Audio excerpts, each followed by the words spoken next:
Beirut, as President Donald Trump recently stood beside the Lebanese Prime Minister praising his government for standing up to Hezbollah. The Iranian-backed militants were busy demonstrating just how wrong he was. They were clearing the country's eastern frontier from al-Qaeda fighters in a sweeping offensive and negotiating a complex prisoner deal with the group. Far from being an ally in the fight against Hezbollah, the Lebanese government headed by Saad Hariri is based on a partnership with the Shiite group, whose clout and dominance in the tiny country is on the rise. Lebanon is on the front lines in the fight against the Islamic State group, al-Qaeda and Hezbollah, Trump said at the press conference in Washington, lighting up social media with comments from Lebanese who ridiculed his perceived ignorance of Lebanese politics.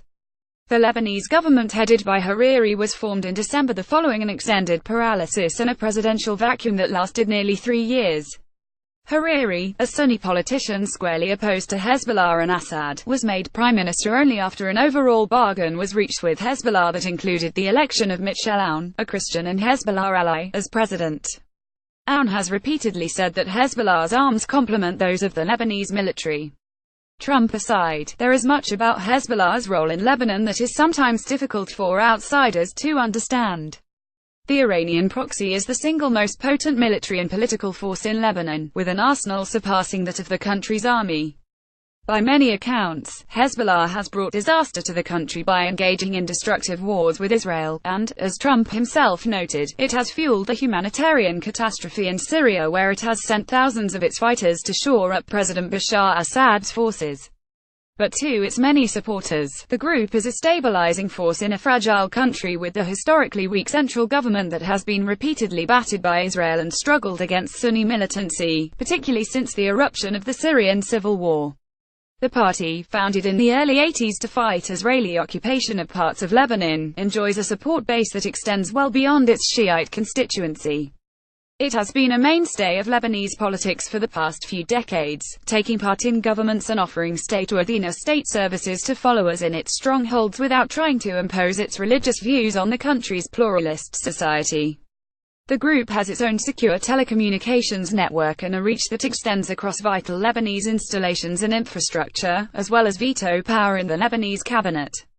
Its decision to send fighters to Syria in 2013 remains highly controversial in Lebanon, but the group has to a large extent successfully portrayed its presence as a necessity to protect Lebanon from militant groups including Islamic State and al-Qaeda, which proliferated in Syria and overran the border with Lebanon in 2014.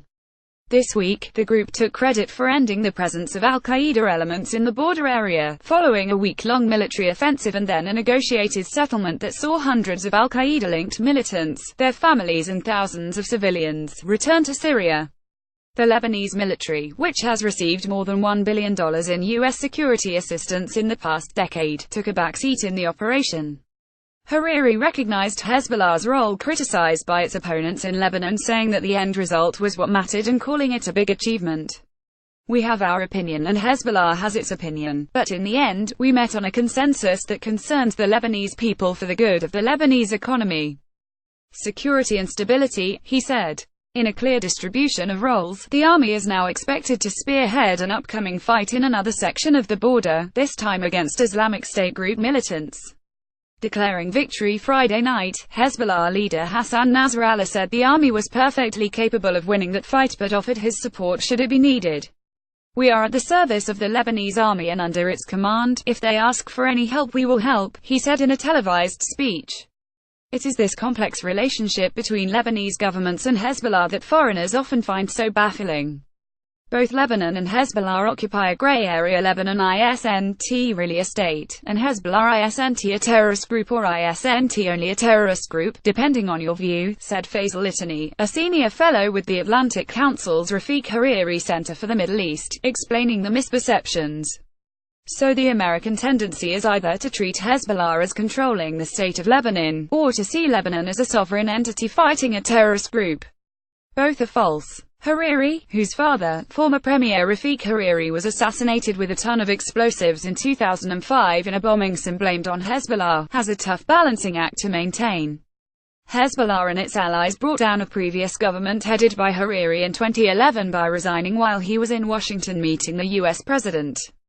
During his visit to Washington, Hariri responded to questions about his uneasy coalition with Hezbollah, describing it as necessity to shield Lebanon from slipping into renewed civil war. Following Trump's press conference, during which he described Hezbollah as a menace to the Lebanese state and the entire region, Nasrallah said he would not comment so as not to embarrass the Lebanese delegation headed by Hariri while it was still in Washington. Hezbollah displayed its clout when it invited journalists on a border tour after ousting al-Qaeda militants from the area, parading its fighters, armored personnel carriers and missiles on the barren mountains in surreal displays of confidence that stressed that Hezbollah, and not the U.S., was fighting terrorism. During the offensive and on the tour, the group repeatedly stuck their yellow Hezbollah flag next to the Lebanese flag, suggesting the two cannot be separated. Israeli officials have used such displays to emphasize that there's no line between the Lebanese state and Hezbollah, particularly with Aoun's election as president, suggesting the Lebanese state will pay heavily in any future war between Israel and Hezbollah. Italy said Hezbollah has been infiltrating and co-opting parts of the Lebanese government for over 20 years.